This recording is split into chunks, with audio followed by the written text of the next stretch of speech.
In this video, we're going to cover the front end and how the challenge information shows up for participants, how they log results, as well as how you can get the challenge information to show up as a goal on the cover page. So at the top of your menu, you'll have a results tab, and this is from when you created the results section when setting up the challenge. So we'll click on results. And there'll be a nice little infographic here to direct people to post results. Also in the messaging and notifications, runners might be prompted to come directly to your page, and they'll be able to see this information as well. So we'll click Submit Virtual Results, and then it'll bring us to look up the participant. So we'll type in our information, and this is who we're going to submit results for. Finds my information, bib number, and we'll click the button to Submit Virtual Results. So it'll automatically default to today's date. We're going to log a run activity. There's also some different activities that we've set up just for examples of different types of challenges where people create those different custom activity types.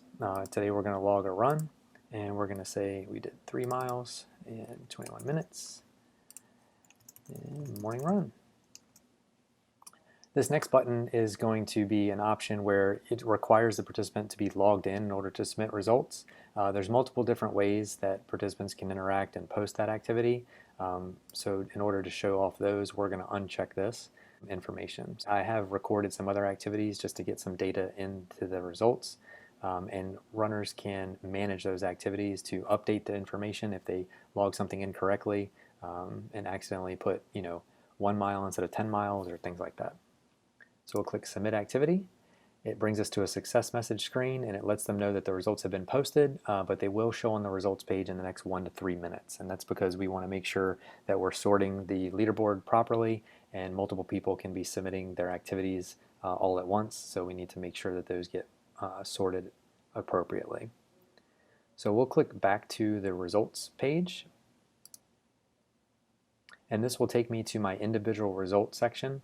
I'm logged in, and I've now gone to my individual results page, so I can log activities from here. It'll show my progress bar. It'll also show the percentage, bib numbers, my finisher certificate, and different activities that we've logged. In this case, here's the map from the challenge between Moorestown and Richmond, and so it'll show my little avatar here almost about halfway through. So let's go with the next option to submit results, and that'll be directly from our profile. So if I go to my RunSignup profile page, I look for my upcoming events, and there'll be a Submit Virtual Results page right there. So I click Submit Virtual Results, and it takes me right to log that activity. So we'll go ahead and we will log a walk. We'll do a 2-mile walk, 40 minutes. Lunchtime walk. And again, we're not going to allow the setting to require the login for this purpose. So we'll submit that activity, and again, it gives us a success message, and we can add other activities. The next option we're going to do is to not be logged in to the system. So we'll log out, and when I go to the results page, it asks me to submit my results. So we're going to enter my information. It says to look up the registration, so I've found my information, but because I'm not logged in, there's an option to verify that I am able to log results for this record. And you can do that either via email address or the last 4 digits of the phone. So we'll go ahead and type in the last 4 and authorize by phone. And now that's a very simple way that I didn't have to be required to be logged into my RunSignup profile in order to submit results for my record.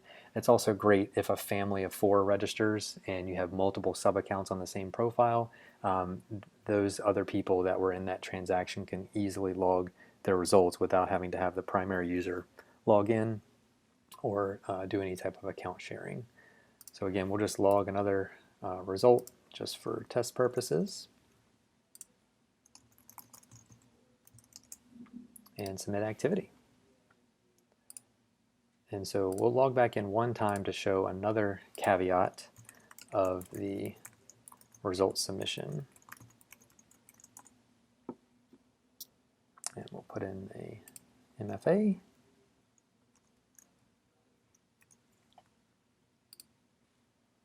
And this is the anonymous profile setting. So in your profile, if you edit the information at the bottom of your profile, there is a setting to appear anonymous in public participant lists and race results.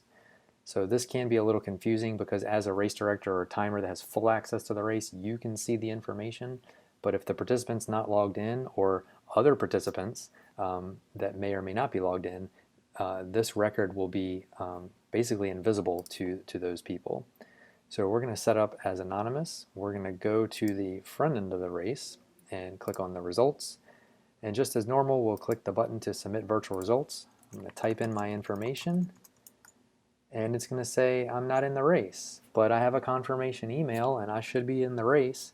And so this is probably due to the anonymous setting, and we know that because we just went through that setting, but we have information here that says anonymous users do not appear in this report.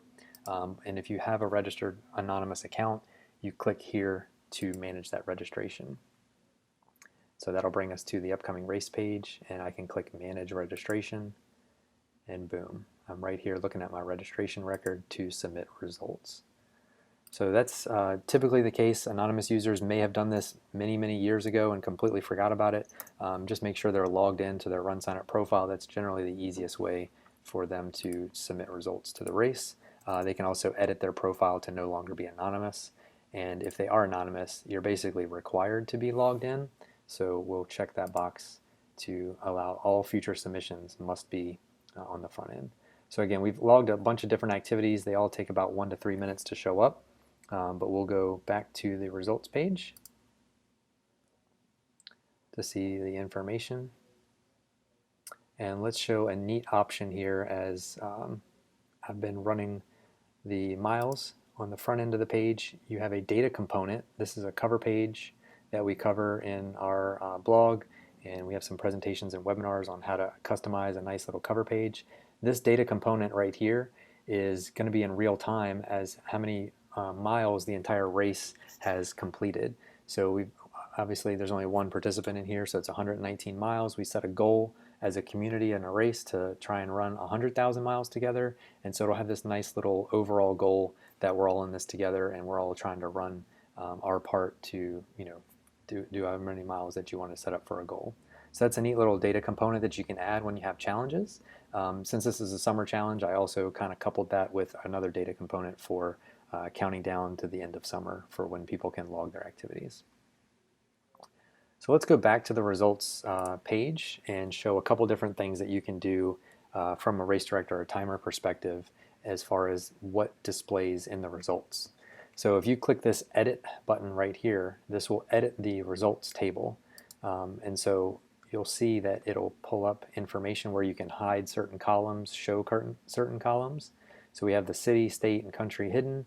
Obviously chip time is going to be hidden just to kind of tighten up the real estate that you have here with the results page and show different types of information that you want. So we've hidden most of the stuff. Pace, that might not make sense if you have a challenge that has multiple activity types because if I'm back and forth between walking, running, and riding, maybe pace doesn't make a whole lot of sense and I can hide that. You can also click and drag these options. So maybe if I wanted the walk to show first, I can click and drag and move that information. Maybe I want the progress to show right after the distance, so I can drag the progress over, and now we have the distance showing, then the progress, and then the walk, then the run. So to save these changes, you just go back over here and click Save Changes as a button. Also, you might need to correct someone's results if they're having trouble submitting results through one of those methods that we just covered earlier. There is the option, just like you could edit any result set, there's the Edit Result button here. And then there's also an Add Result button. So I can click Add Results right here. So we can say that the next person we're going to add is place 2, and their bib 1002. And we're going to add Brian. And so far he has run 0, but he walks a lot, and so he's walked 50 miles already. And the walk, and that's going to be the total that he's gone in the distance, so we'll type that too. There's no time that he's submitted, so we'll just go ahead and click Save. So there we go, that adds a result set. But because we either imported him or maybe he's having trouble doing results, if we need to go back, you can click this edit icon, and this will be able to edit the information. If his place has changed, you can update the place and then update any impacted places beyond that. And we can now say his total because it's been the next day and he walks about 15 miles a day here. So he's now at 65, and we'll go back to 65 and click Save Changes. And so that'll update. So those are different ways that you can interact with the results, how participants interact with results, and how you can showcase the totals on the front end.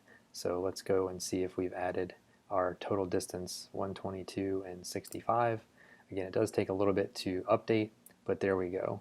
And now we see that we're a little bit closer to our goal from the challenge. So that's all we have for the results.